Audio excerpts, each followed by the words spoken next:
கஞ்சா பதுக்கிய வழக்கில் சவுக்கு மீடியாவை சேர்ந்த சவுக்கு சங்கர் அவர்கள் கைது செய்யப்பட்டு மதுரை கோவை சிறையில் அடைக்கப்பட்டது எல்லாருக்கும் தெரியும்.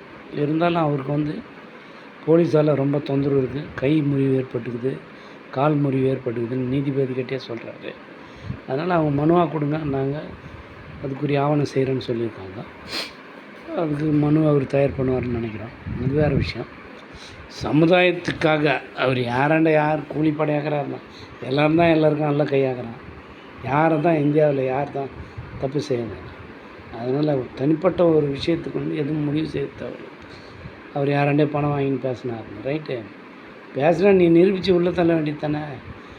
ஒரு சமுதாயத்தை போராடுற ஒருத்தன் கஜா தின்னு நிற்பான், விற்று அதில் 10 ரூபா சம்பாதிக்க முடியும். நல்ல மனிதர்கள்லாம் அது மாதிரி செயலில் ஈடுபட மாட்டாங்க. இது என்னுடைய தனிப்பட்ட கருத்து.